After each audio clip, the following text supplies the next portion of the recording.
Nnkan dé. Efcc yabo Fasiti Ifẹ̀, akẹ́kọ̀ọ́ bíi Aadọrin ni wọ́n kó lọ. Ó lé ní 90 akẹ́kọ̀ọ́ Fasiti Ọbáfẹ́mi Awólọ́wọ̀, ìyẹn Ọbáfẹ́mi Awólọ́wọ̀ Yunifásitì tó wà nílùú Ilé-Ifẹ̀ nípìnlẹ̀ Ọ̀ṣun, tí àwọn òṣìṣẹ́ àjọ tó ń gbógun ti ìwà àjẹbánu àti ṣíṣe owó ìlú báṣubàṣu ìyẹn Efcc kó láìpẹ́ yìí. Òru ọjọ́ Ìṣẹ́gun Túsídẹ̀ẹ́ ọjọ́ 21 oṣù kẹwàá mọ́júmọ́ ọjọ́ kìíní oṣù kọkànlá yìí la gbọ́ pé ìṣẹ̀lẹ̀ náà ṣẹlẹ̀.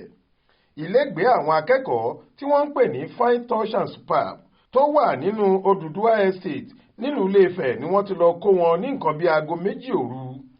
Bó tilẹ̀ jẹ́ pé ẹnìkankan kò tí ì mọ ìdí tí wọ́n fi kó àwọn akẹ́kọ̀ọ́ yìí, síbẹ̀ ààrẹ ẹgbẹ́ àwọn akẹ́kọ̀ọ́ Fásitì Ifẹ̀ Abbas Òjó sọ pé àwọn tí wọ́n kó lọ tó 72. Òjó ṣàlàyé pé wọ́n kó gbogbo fóònù àwọn akẹ́kọ̀ọ́ náà, bẹ́ẹ̀ ni wọ́n sì gbé ọ̀pọ̀lọpọ̀ mọ́tò lọ. Bákan náà lọ́kan lára àwọn olóyè ẹgbẹ́ akẹ́kọ̀ọ́ fásitì náà tẹ́lẹ̀, Joy Abiola, sọ pé àwọn EFCC lu àwọn akẹ́kọ̀ọ́ náà dáadáa kí wọ́n tó kó wọn lọ. Joy ṣàlàyé pé nǹkan bí aago 2 òru kù 20 ìṣẹ́jú ni wọ́n dé, wọ́n sì lọ ní aago 4 ìdájí. Ó ní bí wọ́n ṣe gba fóònù wọn ni wọ́n tún kó gbogbo ẹ̀rọ alágbélétan ìyẹn laptops wọn. Bákan náà ni akẹ́kọ̀ọ́ míì ṣàlàyé fún akọ̀ròyìn wa pé obìnrin wà lára àwọn akẹ́kọ̀ọ́ tí wọ́n kó. Bọ́ọ̀sì Hummer aláwọ̀ funfun ni wọ́n sì fi kó wọn lọ.